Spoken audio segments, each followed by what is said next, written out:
Hey guys, welcome back to the Foolish Show. Of course, I am Foolish Phil. Just wanted to give you some of my thoughts after Michigan's 50-6 victory over the Northwestern Wildcats. And I gotta say, one, this was totally unexpected. Michigan's high score, or most points this game against even like their quote-unquote cupcake schedule, well, their easier opponents was 30 points total. That's the most they scored all year. And so to get 50 points is quite, yeah, wow, like not expected at all. You're really hoping that Michigan would just be able to get like in the 20s and then you would have a good chance of winning. But 50 points, like where did this come from? This is crazy. Well, let's just start going through the things here, right?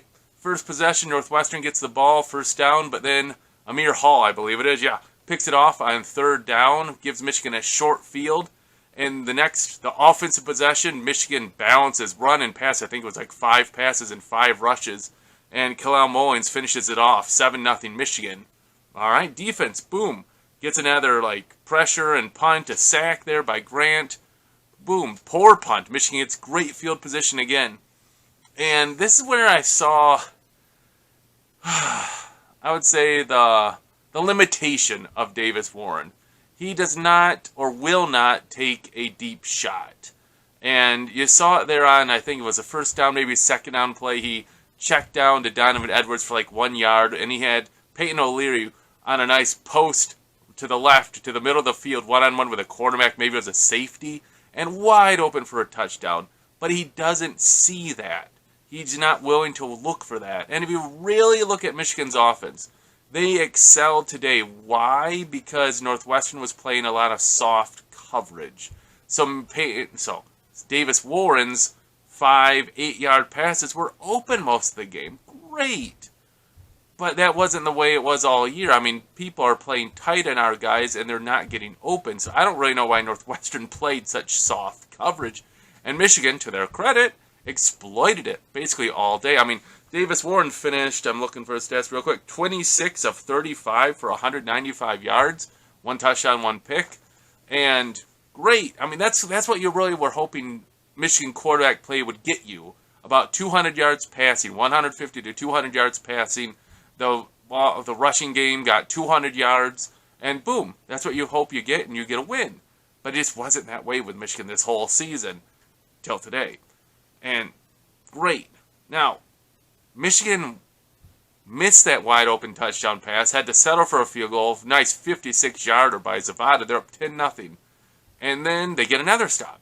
And this is where things started to change just a little bit, right? The next possession, Northwestern punted to the 3, and Michigan actually completed a pass on third down again and got out to like the 20, 25-ish. And then there was a little pressure, and Davis Warren totally overthrew and was behind Loveland. Interception returned to the 20-yard line. Once again, the defense was pinned back. They had to defend only 20 yards, and they got the stop. They held them to a field goal. But the next possession, 3 and out. Michigan's 3 and out. Give up another, like a great punt return, I think it was, by Henning. And they get another field goal. Great. So it's 10-6. It felt like the game was really hanging in the balance. To me, I'm a little bit more of a pessimistic Michigan fan. I'm like, oh, great. Michigan should be up 14-0. Now, because of mistakes, it's 10-6. Great. And then Northwestern made the mistake. They kicked, after their second field goal, they kicked the ball out of bounds. Michigan gets the ball, I think it's a 35 or 40. I might be getting it mixed up between pro and college. But they get a good starting field position because of the kickoff out of bounds. And with 2 minutes to go on the clock, they matriculate down the field, short passes with runs stretching over for first downs and such to stop the clock. And Michigan actually doesn't even need to use their final timeout. I believe they got to keep it. Third down, they get a nice first down there, first and goal. I think it was, I don't know, it could be third and goal, whatever. And they find Colson Loveland wide open for a touchdown. Suddenly, what felt like a game where Michigan had a chance to get the win. It was feeling like it was slipping away. And give them credit, Phil. Give them credit. Davis Warren led Michigan down the field, got that touchdown with 8 seconds to go in the half. 17-6 at halftime. Completely different than 10-6 or even 13-6. 17-6. Big difference. To compound that, Michigan gets the ball to start the second half, And then they realized, hey, we got this guy, Kalel Mullings, on our team. Why don't we hand the ball off to him? And he busts a 13-yard run. Then he busts, I think, a 40-some-yard run. And a couple runs later, touchdown. And it's 24-6. It was great. Michigan bookended the end of the first half, start of the second half with touchdowns.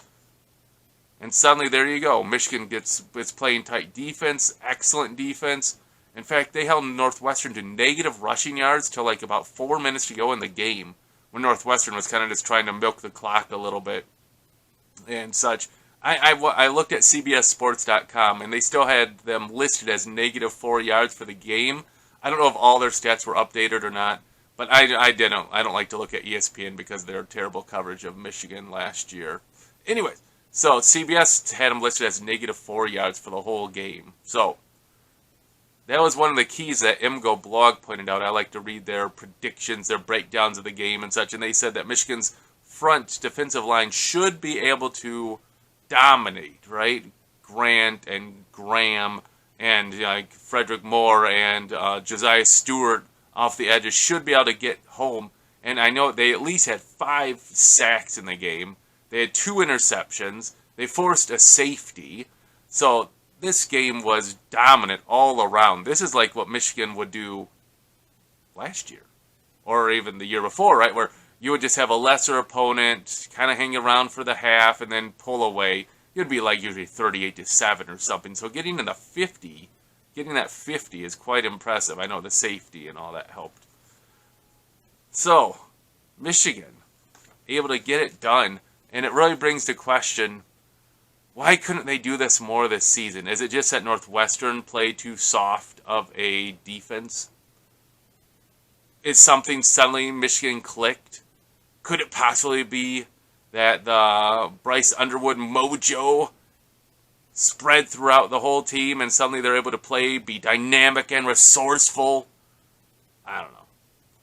But if I have to pick the star of the game, I know Davis Warren played really good. Great to see that. Hopefully he can throw the ball 20 yards downfield against Ohio State. I don't know if he will.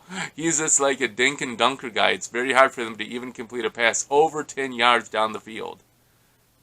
Very rarely does he do it. But I really have to say the star of the game to me was the interior of the offensive line. I believe that was, I'm trying to see it now. Oh, there it is. I believe it's Crippen, Preby, I'm probably saying his name wrong, Preby, and El Hadi. Those guys, those 3 guys, a center and 2 guards, those guys were just moving people, and they were just dominating. I mean, at times you had Hinton and you had Link too, man. He played a good game. I think on one of Mullings, his long run, the 41-yarder, they highlighted how Evan Link pushed the guy in very well and opened up a gigantic gap on the outside for Mullings to just rush. And so, it's been a painful year for him. A lot of people have blamed him, and he's played poorly and still kept his job, which was baffling. But it's nice to see him make improvement, and hopefully this trial by fire year will help him become a great offensive lineman in the coming years. So I would give the star of the game to definitely the interior offensive line. Maybe you'd say the whole offensive line. When you get 200 yards rushing, I believe Davis Warren only got sacked 1 time. That's pretty good. That's a good job. So I'd give the star of the game to the offensive line. I just got to reiterate, I was shocked that Michigan did this. I mean, Kalel Mullings gets 3 rushing touchdowns. Donovan Edwards gets a touchdown, and Dunlap, I believe it was, got a touchdown at the end there too. And it's like 5 rushing touchdowns. Like, oh, this was nice. After a season of and bad play and poor quarterback play and poor offensive line play, it was nice to see that Michigan could actually do some stuff. Now again, it's Northwestern. They're 4-7 on the year. They're not going bowling, so it is what it is. But I'll take it because this year has been brutal. It's been tough as a fan to just see the offense so poorly, playing so poorly. And now you can see the defense too. I know Northwestern's not a juggernaut, but with the offense controlling the ball, the defense is off the field more, which means they don't give up as many yards, which means the team looks like they played a much better game of defense. I mean, I think the quarterback had 106 yards passing and there was negative yards rushing.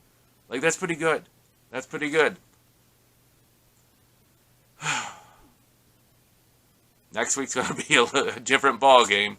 You got the juggernaut down there in Ohio State who, hey, nothing against them. They did what Michigan did the year before.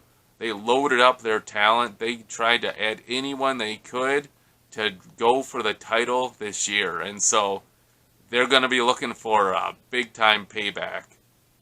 3 years in a row, Michigan's beat them to win the Big Ten, go to the Big Ten title game and all that, with the divisions and all that they had.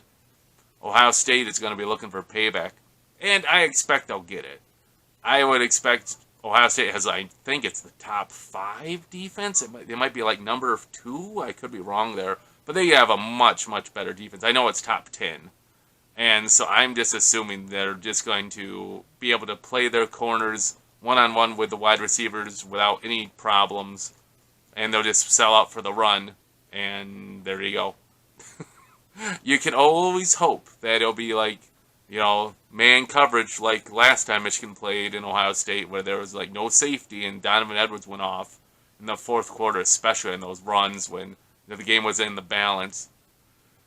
I don't expect Michigan to win, but that's why they play the games, right? I think Kansas goes off and beats Colorado. You had Florida beat Ole Miss. That's why you play the games. So you never know what's going to happen. Hey guys, thanks for watching my video. If you have any comments, put them in the box below. I'll try to respond as I'm able to. Again, Michigan unexpectedly blows out Northwestern 50-6, becomes bowl eligible, and now they got the game next week. Hey guys, thanks for watching. Until I see you guys next time, as always, go blue.